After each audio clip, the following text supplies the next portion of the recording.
When I ask my patients and clients where they wish they were more developed or they had better shape and control, most of them say their glutes. Whether you've had a vaginal delivery, a C-section delivery, or you just had an injury, or you went for a period of time where you didn't exercise, you may have said at some point, where the heck did my glutes go?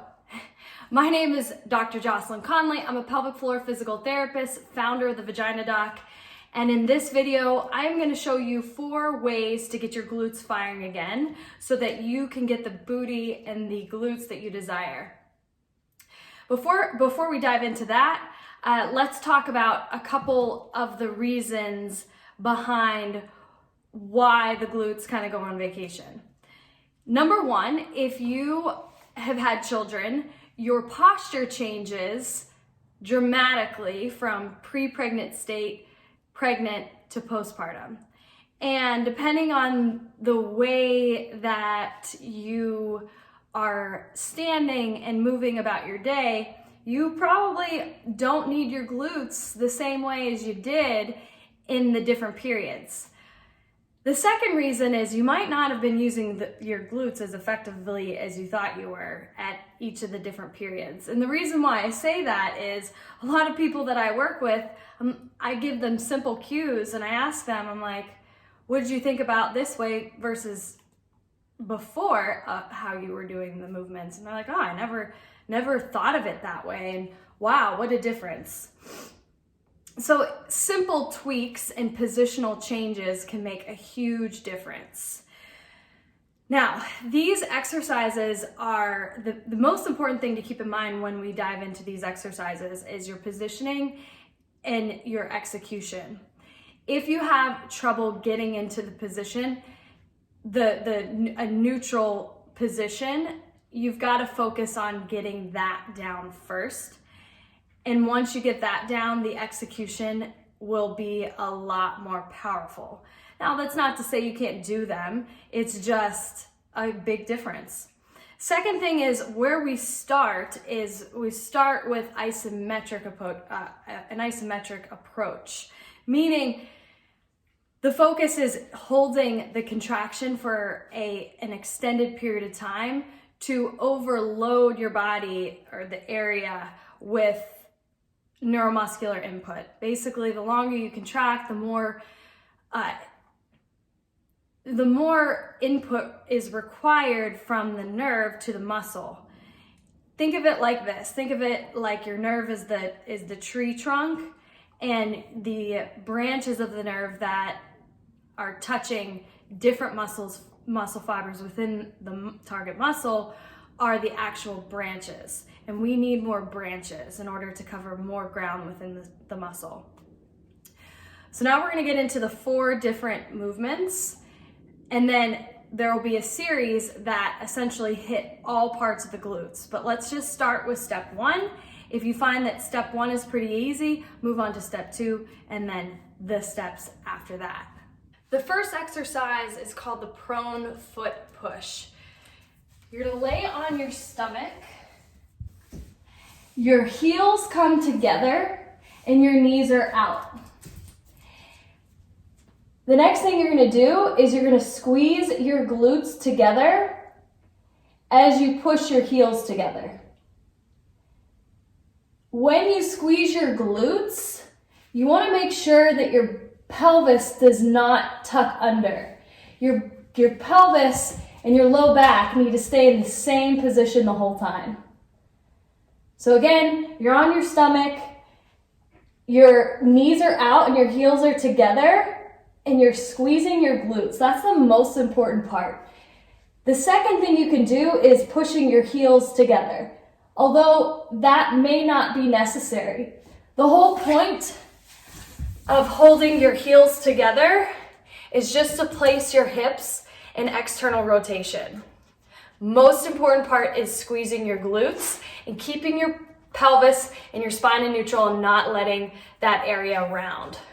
You're gonna hold that for about 10 to 30 seconds, or maybe even 5 to 30 seconds. The whole goal is to feel this throughout your whole butt cheek, not just underneath, not just in one area. But you have to practice and really focus to feel it. Last thing with that is do not squeeze your butthole muscles. Leave those relaxed here. Focus just on your cheeks. The second exercise is a standard hip bridge. Your position here is you're laying on your back.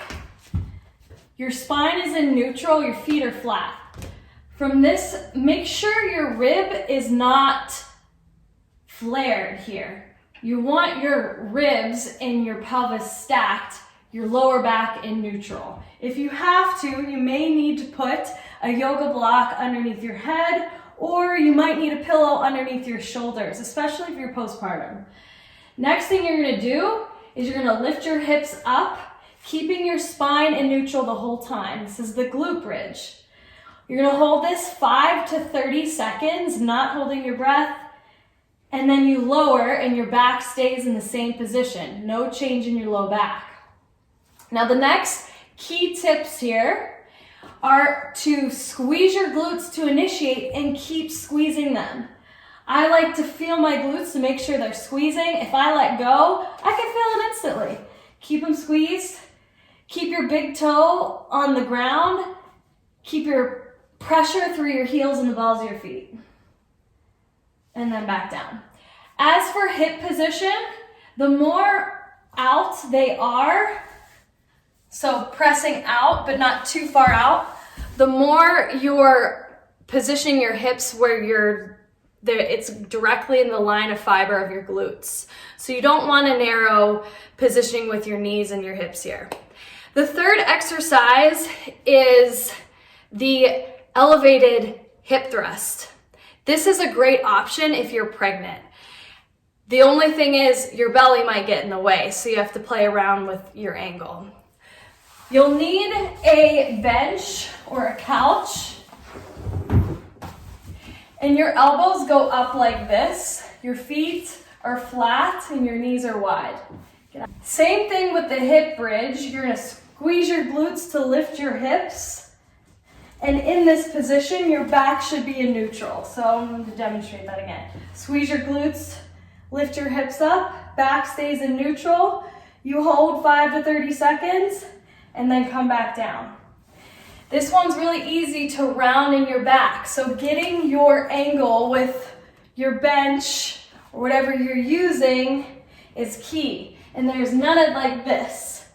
It's not necessary here. Ribs stay stacked with your pelvis, and you should feel this all throughout your glutes. So that's a great option for anyone, but particularly if you're pregnant and you need to be elevated, this is what you want. Set up, remember, neutral spine. The last one is the tall kneeling hip hinge. In this exercise, your knees are set underneath your hips first and then bring them out slightly. Your toes or your heels are together. Now you want to find your underwear line, that bony portion in front of your hip, because you're going to fold, you're going to hinge there. Before you do that, make sure your shoulders are stacked over your hips and you're not starting here. Your pelvis has to be directly under you in neutral. From here, you reach your hips back, stopping about here. So shoulders don't go back like that. You hinge, and then you squeeze your glutes to stand up. You don't squeeze your glutes as you sit back. You let them go gradually, squeeze your glutes to stand. The whole time you're standing up, you're squeezing your glutes, and then you let go as you go back. This one, you don't have to hold that much. The only thing is at the top, make sure that you're not excessively tucking or you're not bringing your hips too far forward that you're hinging here. Where you're gonna feel that again is the glutes. In the next video, I'm gonna show you another set of variations to get the glutes firing. So stay tuned to that. Thank you so much for watching. If you like this video, please press the like button. If you know someone that would benefit from this video, please share this video to them. And of course, please subscribe so that you're notified every time a video drops.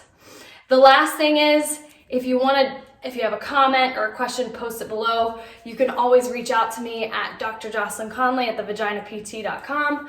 Follow me on Instagram at the.vaginadoc, and then visit my website for all the great stuff that are going to be dropping at the end of the year and into the new year, www.thevaginapt.com. Thank you so much for watching. I'll see you on the next video.